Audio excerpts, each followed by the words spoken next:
जय सीताराम सभी को।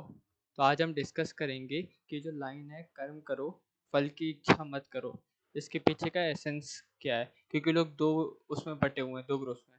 पहला ग्रुप क्या कहता है कि इच्छा तो करनी पड़ेगी, अगर इच्छा नहीं करोगे तो मोटिवेशन कैसे मिलेगी। दैट्स राइट, ये भी सही है। और दूसरा क्या कहता है कि फल की इच्छा मत करो, बस प्रोसेस पे ध्यान दो, काम करते रहो, काम करते रहो, कर्म करते रहो। Don't think of process, right. इसमें से सही कौन सा है, तो आज इस पे डिस्कस करते हैं।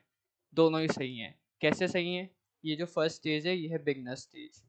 जब आप बिगनिंग में कोई चीज़ के लिए काम करते हो, कोई गोल के लिए काम करते हो, तो आपको उसको सोचना ही पड़ेगा, तभी आपको मोटिवेशन मिलेगी कि हाँ मैं इसके लिए अब डेली काम करूँगा। गोल के बारे में नहीं सोचोगे तो खुशी कैसे मिलेगी, मोटिवेशन कैसे मिलेगी, राइट। लेकिन जब आप इसमें अवस्था में आगे बढ़ोगे तो एडवांस स्टेज में आपको ये पता चलेगा कि यार मैं गोल के बारे में सोच के कुछ नहीं कर रहा, बस नेगेटिव ही जा रहा हूँ कि यार मैं गोल नहीं हुआ तो।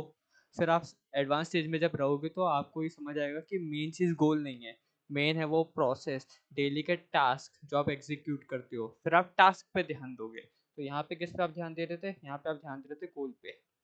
यहाँ पे आप ध्यान दोगे डेली के जो टास्क आपको कंप्लीट करने हैं। तो जब गोल पे ध्यान देते थे तो गोल की इच्छा हो रही थी, यहाँ पे टास्क पे ध्यान दे रहे हो तो फिर आप गोल का सोचोगे नहीं, आप ये सोचोगे कि उस गोल को अचीव करने के लिए मैं और कौन कौन से टास्क जल्दी जल्दी एग्जीक्यूट करूँ।